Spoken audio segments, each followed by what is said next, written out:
go through go through your contacts list, build a network of people so that you become the WordPress person in your network, so that when they hear someone, I have an issue with my website that I need help with now. Do you know of anyone that can help? It comes in and you've got the standalone service. Hello and welcome to the WP Elevation podcast. I am Mike Killen, a WP Elevation coach and WordPress marketing specialist based down in Devon in England. I am very excited today to say that our feature guest is Brad Morrison from GoWP, a developer and maintenance support expert. In this episode, Brad is going to walk us through how to position maintenance plans and support plans and care packages to your customers in order to generate recurring revenue and take a whole host of time off of your plate so that it allows you more time to focus on your business. Remember, we've got the tools checklist that you can download. Stay with us, and I know you're going to enjoy this episode. This is the WP Elevation Podcast, helping WordPress consultants elevate.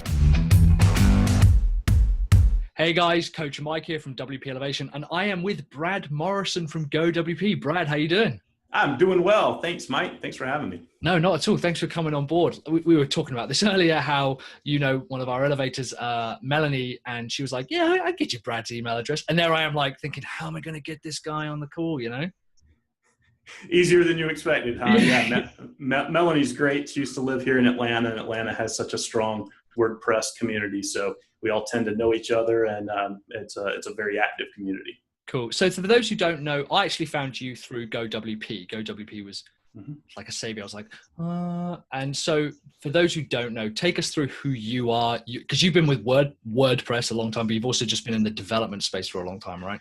Yeah, after right out of college, I did a corporate job, did a startup job, taught school, a number of different things. And in teaching, I was also a technology coordinator. I'd always had some type of, been involved in technology in some way, usually from more of an IT and hardware standpoint though. And then in 2004, so seems like yesterday, but no, it's not. So a while back, I started my own web development company, and just a single person, and was a single person with contractors for about 5 years. I was building Joomla websites. Amazing. Yep. So yeah. But yeah, I think it was like right after like Joomla had kind of forked from Mambo, I think it was the Mambo project. And so built those, and then realized that WordPress was, it's getting a lot better. It's getting better faster. There's a kind of a robust developer community around it. There's great plugins available, and I knew that I needed to switch over. And so I hired my first full-time employee at that time, Lucas Karpiak, and he was a WordPress developer. And that kind of took us, we really became a WordPress development shop. That was around, I guess, 2009. And so we did a lot of contract work for agencies. So they supply the PSD files, and we would code them into a functioning WordPress website. And we love that side of the business, and built it up to about 10 employees. So just kind of serving the local community. And then it kind of, there was definitely some soul searching, because you get so many clients after a while that you've touched in some way, and they come back to you for stuff. Yep. And so you say, okay, how can we make this more efficient? And so we ended up kind of forming, transitioning to GoWP, becoming a 100% WordPress support provider. Yeah. So, and this is kind of what I want to talk about is, if I look at where a lot of our guys who are listening to this now start, they might even just be one person, but the concept we found towards generating recurring revenue for your business, maintenance and development is a huge opportunity to be able to do that for our business. Why is that so important to the small businesses? Our agency is maybe 5, 6, we're hiring another person, people. So it's still small, but medium, but still we find that recurring revenue through maintenance plans is critical. Yes. Why is this so important? Yeah. Before support kind of became its own thing, right? And there were some companies, I think, that started 2011, 2012 with hey, our focus is on WordPress, but even web support. If you look at Magento and some of the other, that's really when support services were kind of coming out. Before then, it was really just hosting. That was your recurring revenue. And so we had always considered that over the life of our agency as kind of our safety net, right? Yeah. If we can't go get any more deals, if I can't sign, we have this safety net, but you also have this realization that your safety net is only going to hold so many people. Yeah, and particularly with hosting as well. Like everyone does it. I was always like, hosting was the thing. It's like, oh, I've always got this coming in, but in the back of my mind, I'm always like, yeah, but I've always got to deal with it. Like, yes. That's right. Unless you have a server administrator on staff, unless you and do you want to do 24/7 with hosting, and do you want to and so we realized support, we're getting a lot of support requests coming in, and I think this is where a lot of agencies, they kind of like, we do hourly billing. I sit on the first of the month and I build it, I tally everything up and I send it out. And so I think why you want to focus on support is it will simplify your life in a lot of different ways. The first is there's a consistent process that the client will follow. It's not, hey, I have to do something new and unique for every single client when they have a critical issue. Mm-hmm. They have a critical issue, right? It's and they're making that judgment call. So you have kind of a formal process for being able to take that stuff on. Uh-huh. So that's one, is just to simplify. But also, if you do this with a credit card, you do this, billing, I would even encourage to not bill on the first of the month, but throughout the month, so you even have consistent cash flow coming in regularly. But do it with a card. It will simplify your process. You don't have to sit for 4 hours and look at their hourly billable time and send manual invoices out, right? So it makes your life a whole lot easier from an administrative standpoint. I think another thing that kind of that why you want to do this, and this is probably, to be honest, maybe the number one reason, is retaining the client. Like web agencies tend to think, well, they're my client. I built a website for them. When did you build it? 2 years ago? Yeah. I built They're not your client. They were your client when you were building that, but you did absolutely nothing to retain them. And you'll find out they're not your client when suddenly they have a new website, because they've been outsourcing that and gathering proposals. And so I think just that having that communication, retaining the client is another huge reason to do support plans. Yeah. So just before we jump into kind of the how, because I've got a bunch of questions. Super selfishly, guys, I'm going to ask the questions I want to ask. But we actually have got a download, guys, for anyone listening or anyone watching. It's the tools that WP Elevation uses, the WP Elevation tools checklist. That's down below, so you can download that and check that out. It's interesting that we're talking about tools and stuff and standardizing things, process, documentation. This has been a theme, I think, for this season, for me in particular. Yeah. The big thing that I think stops people offering any kind of recurring revenue-based service, particularly maintenance plans, is not necessarily that they don't know how to do it, but they're worried that there's going to be time where customers need 20 hours and they've only billed for 10. And there's this kind of weird, they're worried that people won't pay and things like this. There seems to be a disconnect. Now, without wanting to gush too heavily on it, GoWP actually kind of eliminates that problem, right? Yes. How do I start putting this forward to my customers and eliminating that worry from the back of my mind, Yeah. And that's hard. I can say just from experience, we've been doing this at scale, and we find that it's a lot, it's a lot like the insurance model in a lot of ways, right? So when, if everybody used it at one time, it would not work. We would go under. That would not be a successful business model. Mm-hmm. I can tell you from experience that does not happen. And I think if you track what's coming in now before you move to a model like this, and you look and say, okay, what types of items am I getting on a regular basis? How many from this client? What types of tasks or similarities across all of my clients? So that you can kind of maybe put some things in these buckets, because you might find, and I can tell you, the majority of what we do as at GoWP is what we consider tier 1 tasks. Yes. We did not realize that. We didn't know that moving, when we went out of the gate, but I believe it's a little over 60% are what we consider tier 1, which is anything that can be done in the admin panel. Yes. So it's funny the amount, because customers have this weird paradox. I think the customer paradox to me is, on the one half they'll say, "Oh, can you do this for me? It shouldn't take too long," and they've obviously got no idea. And on the second hand, they're like, "This is critical and everything's going to blow up," and I'm like, "Dude, it's 2 checkboxes. Do not worry." Yes, like they have this. That's right. There's no in between with them. Yeah, that's right. They think, and I love those times because they think you're a magician. It's like the greatest. And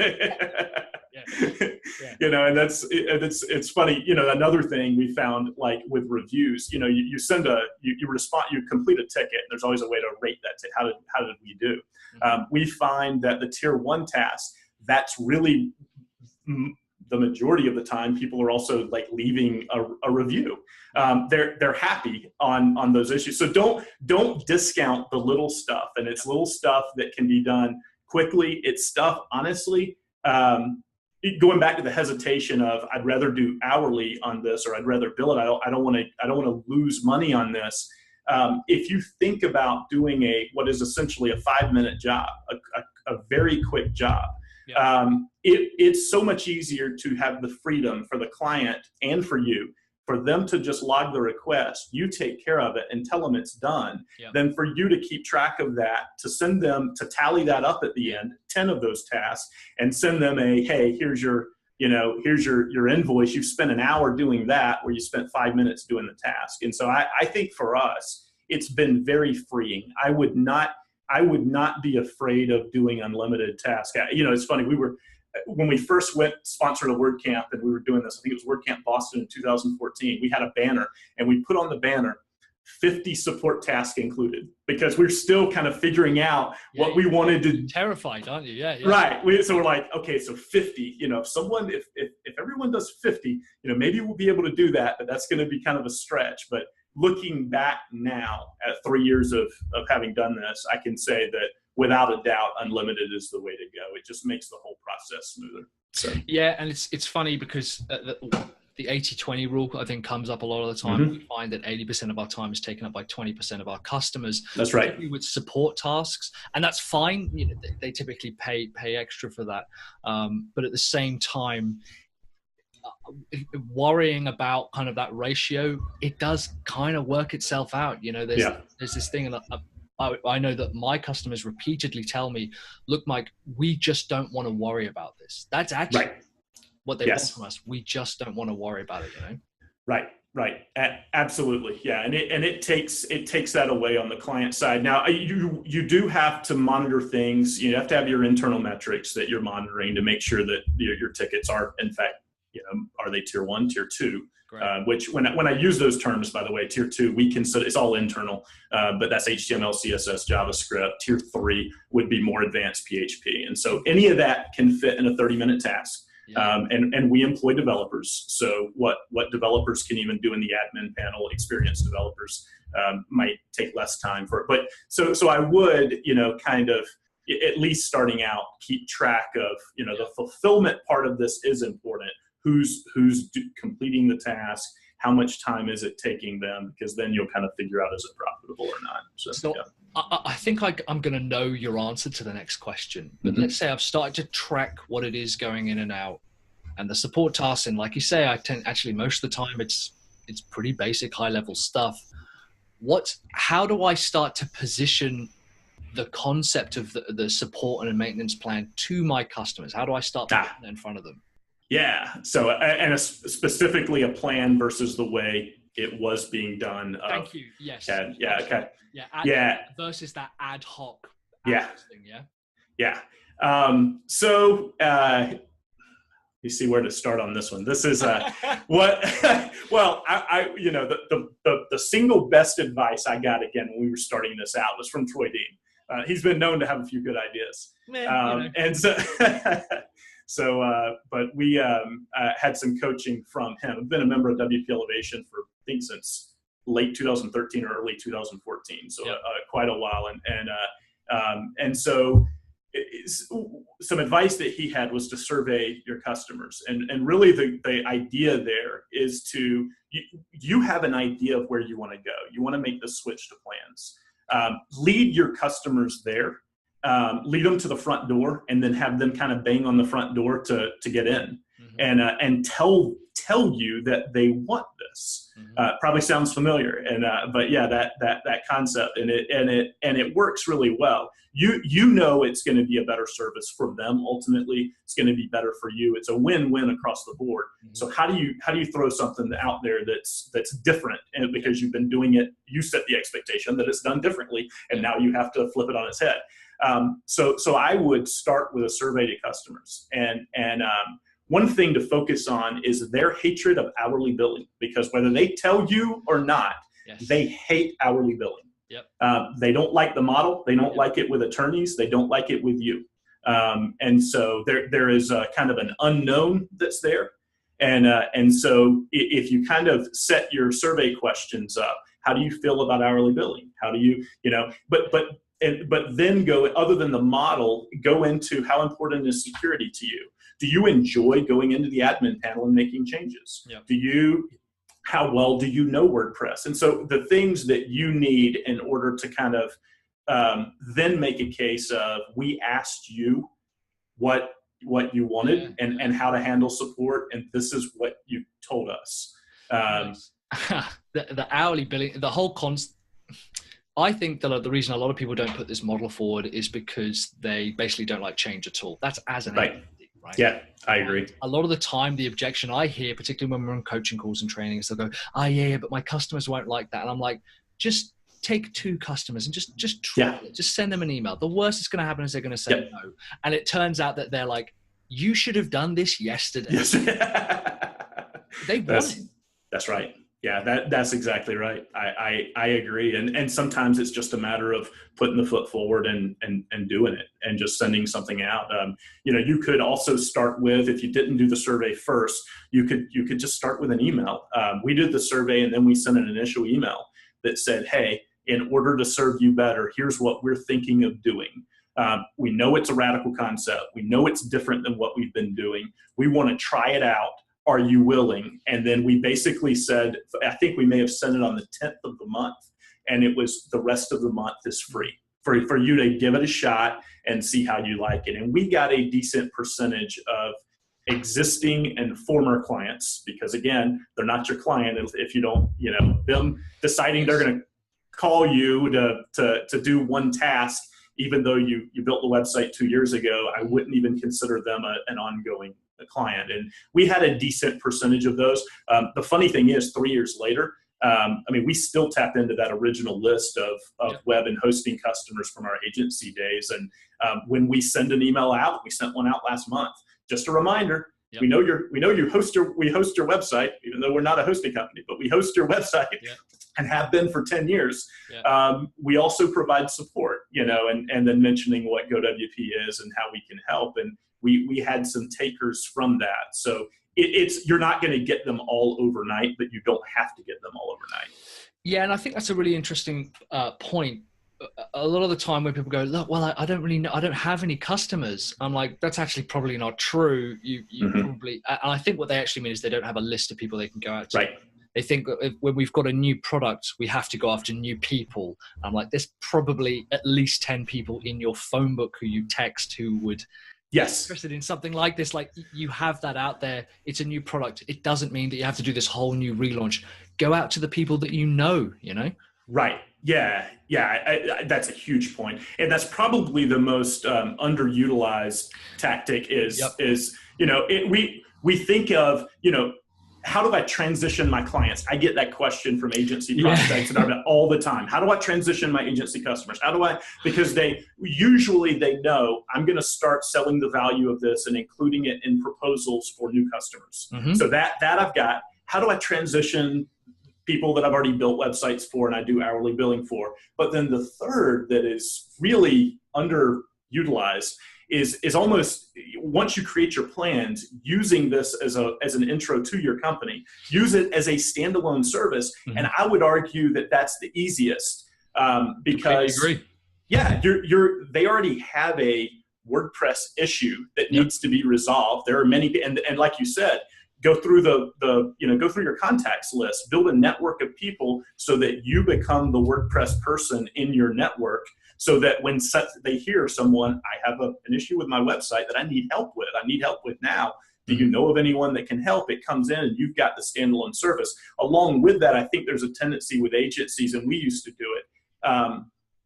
What you're going for, you immediately go to the project. They're telling you that they have a problem with their website and they need it fixed, and you're immediately trying to pitch them on a $10,000 redesign, and that's not what they're interested in. And that may come later, but you don't need that to come. Let this be a standalone service and bring people into your business by meeting that need. Yeah. It's interesting you talk about those kind of those levels of products. For example, our sites for our agency, maintenance plans they're non-negotiable. You have to have one if you're going to have a site, because I can't afford my team to go in there and change stuff. So, it's part of that. But at the same time, there's this entire world of people who have already got sites, and you're someone who's saying, I'm actually not I'm not going to do what I was doing, which is giving you a site and moving on. I'm going to help you regularly. Yes. And wouldn't you know it, in 2 years' time, 18 months' time, when you need a full new website, I'm the guy who's been emailing you every week, That's it. That's it. It's huge. Yeah. It's huge. And I think it's often missed. Yeah. When you send out when you launch a project, how long do you have people on a plan? Is there do you require a commitment of 3 months or 6 months or a year? That's a really good point. It's a year. A year. Okay. But I've never had anyone leave. In fact, we've even offered people like $1,000 cash to leave us, and every single one of them has said, no, I don't want the $1,000 cash. I want to keep the website going. And it's kind of like a funny thing. I don't know if anyone wants to try that. We tried it, and my board of directors was like, you are insane. Well, let's just try it on one customer. And it turns out, no, they want the long-term stuff, Yeah.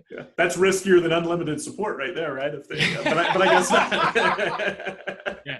Yeah. Everybody takes you up on that, but that's good. And that to me says, with what the value that you're providing during that year. I mean, just imagine if you can get, you're growing that pipeline for people coming into that, and then you kind of sell the other way when it's time for them to get a new website, that you're there and can provide that service, and they already trust you. It's huge. So. Man, you said it there. There's a service there and they already trust you.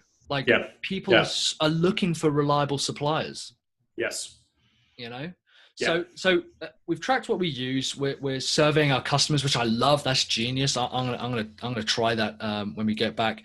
You send this email out saying, look, you guys have said this, or we want to try this. We're going out to our current list, and current people, current customers, and also just our network. What is it? Let's say someone takes me up on it, and my answer to this would be go to gowp.com, frankly. That's a great answer. I love that.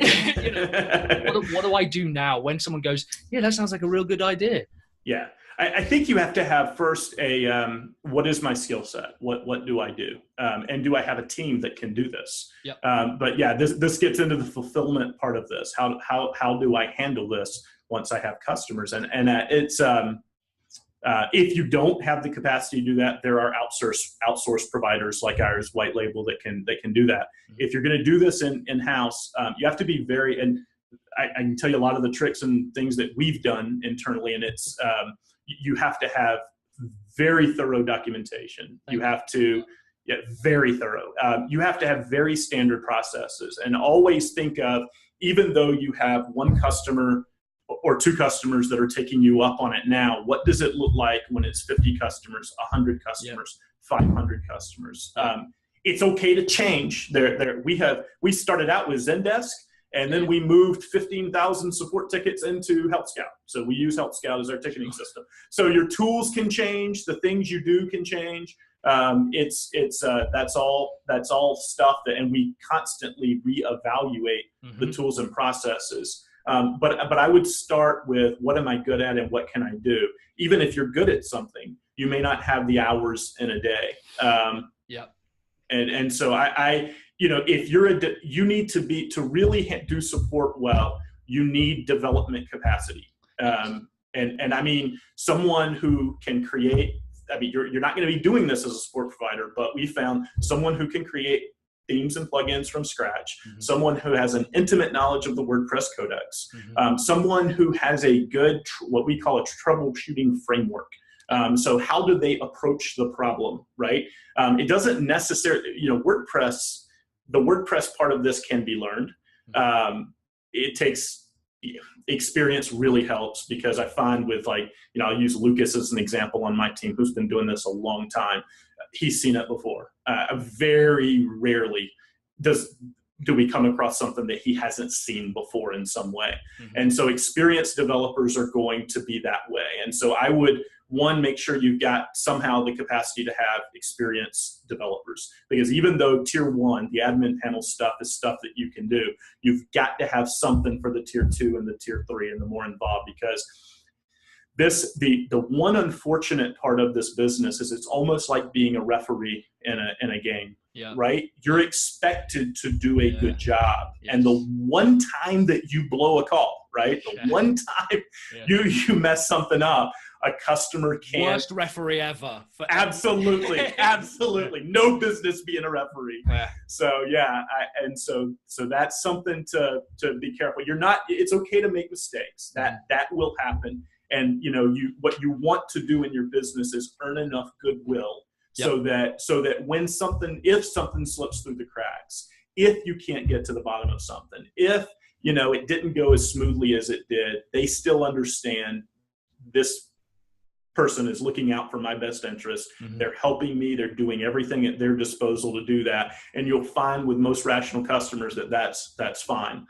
Sometimes there's nothing you can do, and it's probably not a good fit anyway. But you do need to make sure that you have the capacity to help them on all WordPress support issues. Yeah, a lot of the time, I think all businesses do this. They constantly go, I wish I had a clone of myself and I'd get so much more done. And I'm like, well, if you actually document what it is that you do, and support tasks is a really classic example, in my opinion, of people going, but I can't document this because it's so custom each time. And it turns out not only the process they go through to find out what's wrong, but actually what's wrong 9 times out of 10 is the same thing. Yes. A Word document would allow you to clone yourself.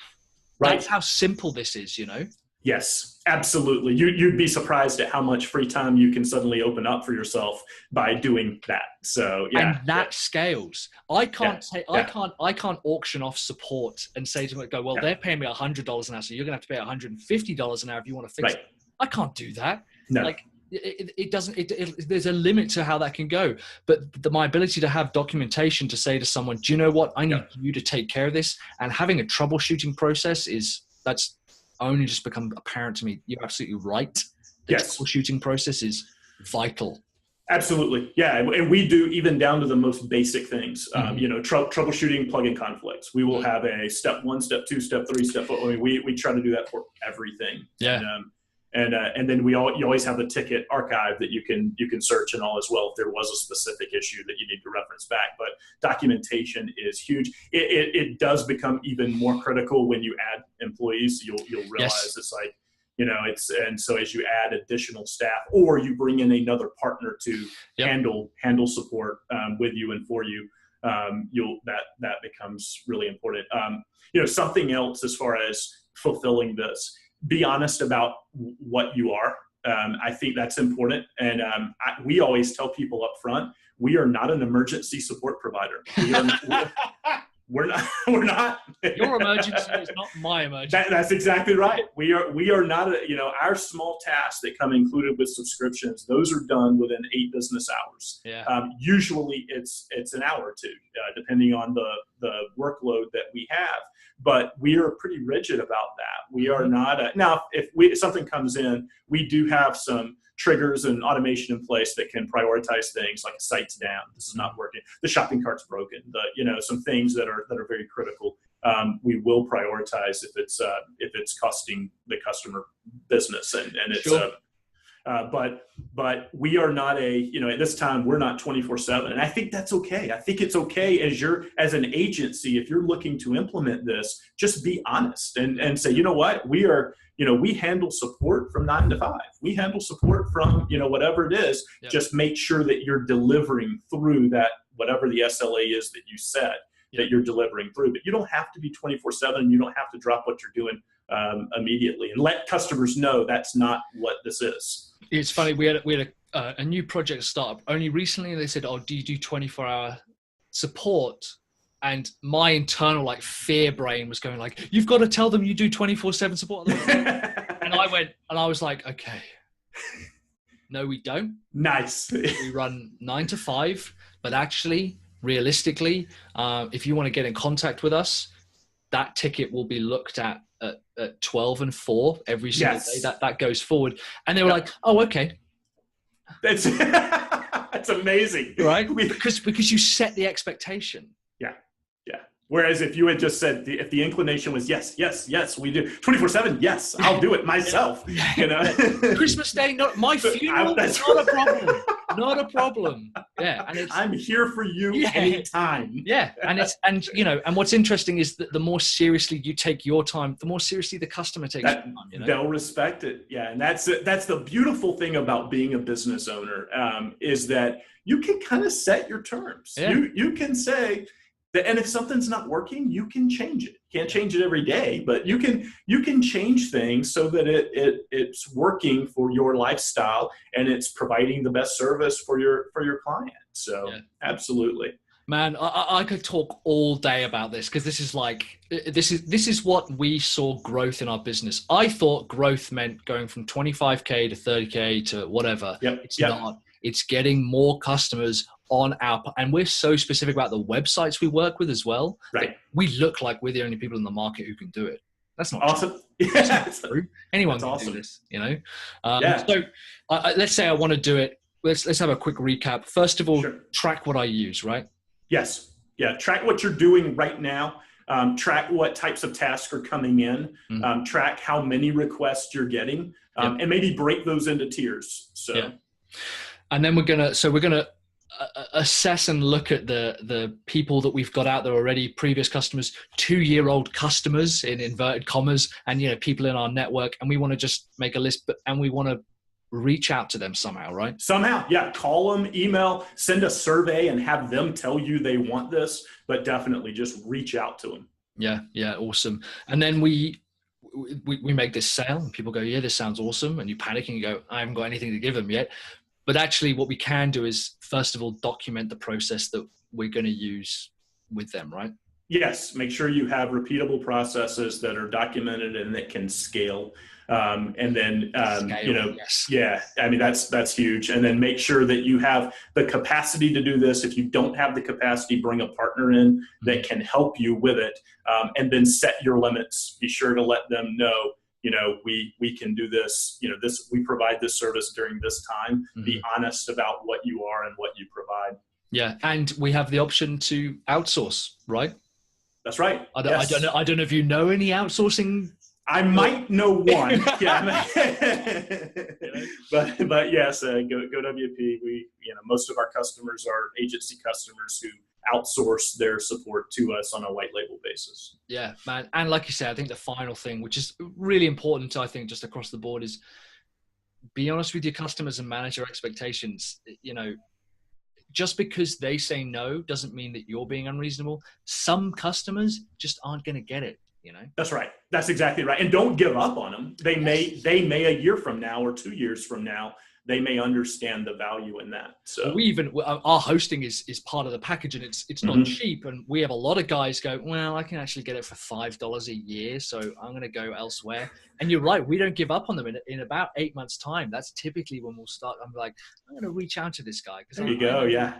And sure enough, they're like, oh my God, we have so many problems. I don't get it. You're absolutely right. Just because someone says no doesn't mean you can't follow up with them later. Yeah. Or when their site's compromised, that happens as well. If security, scans, and cleanup is a part of what you decide to put in your plans. Yes. They need a place to come back to. Always leave this is general in business anyway, in any type of business. Always leave the door open. and let them know that you're here for them, even if they don't want it right now, they may in the future. Yeah, perfect. Man, this has been awesome. Just really quickly, we have, if you go to wpelevation.com/Brad Morrison, that's 2 R's, 1 S. That's correct. Yep. Yeah, 2 R's, 1 S. You can go ahead and download the tools that WP Elevation uses, so the WP tools checklist. And you can also subscribe to the podcast, leave us some comments, say hello to Brad. Man, this has just been, like I said, I could talk about this for hours. This is awesome. Thank you so much for joining me. I've enjoyed it so much. Again, thanks for having me. Let's do it again sometime. Thank you. Yeah, this is on the books. So cool. I'm going to say goodbye. I'll see you later, Brad. All right. Bye. Thank you. Hey, I hope you enjoyed that episode of the podcast as much as I did. I absolutely loved talking to Brad. GoWP is like a huge thing for me. And yeah, big deal talking about, again, processes, cloning yourself, giving yourself time back, and of course, generating that recurring revenue. Love that. Remember to visit wpelevation.com/Brad Morrison to download to access the video. And of course, you can download the WP Elevation Tools Guide.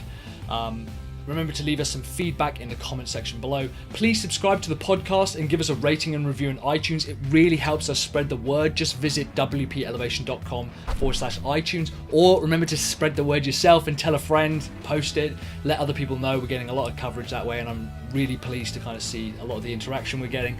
Thanks for tuning in, and we look forward to your company on the next episode of the podcast. Until then, go elevate.